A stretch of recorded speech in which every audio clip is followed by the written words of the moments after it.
السلام علیکم ورحمۃ اللہ وبرکاتہ۔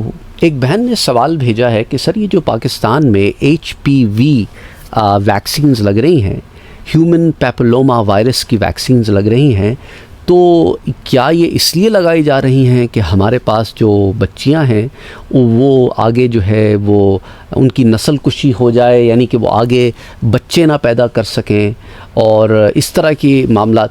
دیکھیں یہ I'm glad, I'm very happy کہ آپ نے سوال پوچھا۔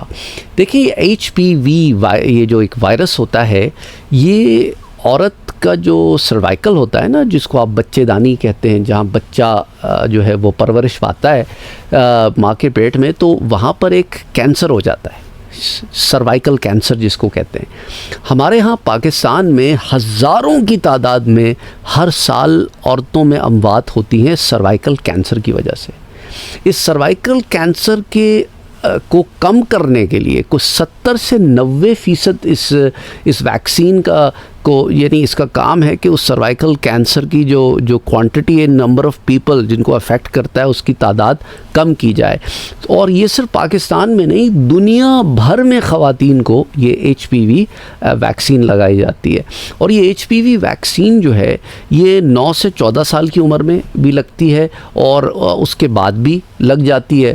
اگین اس کے لیے آپ فیمیل ڈاکٹر سے رجوع کریں، وہ زیادہ بہتر آپ کو بتا سکیں گے، لیکن میں آپ کو ایک انفارمیشن دے رہا ہوں کہ کتنی ڈوزز لگیں گی، 2 لگیں گی، 3 لگیں گی، depending on the age factor, یہ عمر کیا ہے۔ لیکن اس کا مقصد جو ہے وہ نسل کشی نہیں ہے، فرٹیلائزیشن کو یہ افیکٹ نہیں کرتی، بلکہ یہ سروائکل کینسر جو ہوتا ہے اس کی روک تھام کے لیے استعمال کی جاتی ہے۔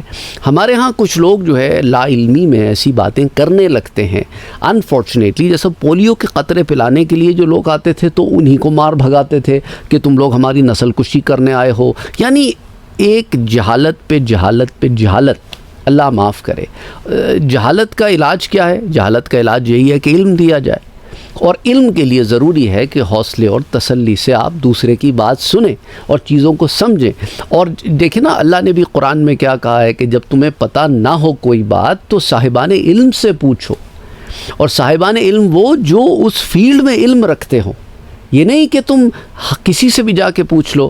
بھئی دیکھو نا، ایک آدمی جوتے بنانے کا علم رکھتا ہے، اب تم اس سے جا کے جہاز بنانے کے بارے میں سوال کرو گے تو وہ تمہیں نہیں بتا سکے گا، کیونکہ اس کے پاس جو علم ہے وہ جوتوں کا ہے، جہاز کا نہیں ہے۔ اسی لیے ہمارے ہاں لوگ کیا کرتے ہیں کہ وہ مسجد کے مولوی صاحب کے پاس ہر مسئلہ لے کے چلے جاتے ہیں، اس کا تعلق ان کے فیلڈ سے ہو یا نہ ہو۔ اسی طرح گھر کے بڑے جو ہوتے ہیں، کبھی کبھی وہ ہر بات میں، ہر مسئلے میں اپنے آپ کو عقل کل سمجھنے لگ جاتے ہیں۔ اور کبھی کبھی ہمارے ہاں جو یوتھ ہے جس نے 2-4 کتابیں پڑھ لی ہوتی ہیں، وہ ہر بات پہ اپنے آپ کو عقل کل سمجھنے لگتا ہے۔ تو خدا کے لیے، جب آپ کو کوئی ایسا مسئلہ درپیش ہو جس کے بارے میں آپ علم نہیں رکھتے ہوں، تو صاحبان علم سے رجوع کریں تاکہ آپ کی نالج میں صحیح معنی میں اضافہ ہو اور آپ بات کو سمجھیں۔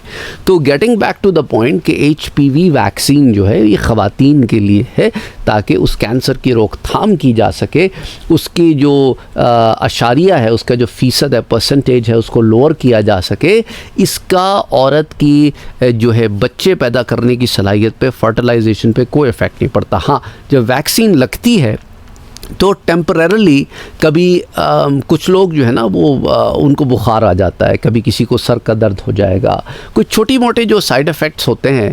آپ جیسے فلو کی ویکسین بھی لگا لیں تو ہاتھ میں درد ہوتا ہے نا تھوڑے دن، 1 آدھ دن، تو اسی طرح ہے، اس میں کوئی ایسی بات نہیں ہے کہ کوئی آؤٹ آف نارم کوئی چیز ہو گئی۔ تو اگین طبی معاملات کے لیے خدا کے لیے ڈاکٹروں سے رجوع کریں جن کی وہ فیلڈ ہے، وہ آپ کو بہتر طور پہ چیزیں سمجھا سکتے ہیں، اور جب وہ چیزیں سمجھائیں تو انہیں سمجھنے کی کوشش کریں۔ اور دوسرا، صحیح ڈاکٹروں سے رجوع کریں۔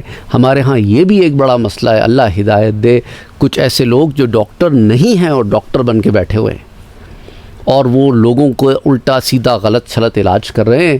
اللہ ہدایت دے، ایسے حرام کے پیسے سے وہ اپنا اور اپنے گھر والوں کا پیٹ پال رہے ہیں۔ بہرحال میں امید کرتا ہوں کہ بات سمجھ میں آ گئی ہوگی، موٹی موٹی باتیں میں نے سمجھانے کی کوشش کی ہے یہاں پہ، اور کوشش میں نے یہی کی ہے کہ زیادہ کوئی موٹی موٹی ٹرمینالوجیز نہ استعمال کروں تاکہ آپ کو بات سمجھ میں آ جائے۔ کامنٹ سیکشن میں پلیز بتائیے گا، کیونکہ آپ لوگ کامنٹ میں بتاتے کچھ نہیں، بس آتے ہیں اور سنتے ہیں چلے جاتے ہیں، تو پتہ ہی نہیں چلتا آپ کو بات سمجھ میں آ بھی رہی ہے کہ نہیں آ رہی ہے۔ بہرحال اللہ سبحانہ و تعالی سب کی حفاظت فرمائے، ہر مرض سے سب کو بچائے، جو مریض ہیں انہیں اللہ شفا عطا فرمائے، آمین۔ اللہم صلی علی محمد وعلی آل محمد۔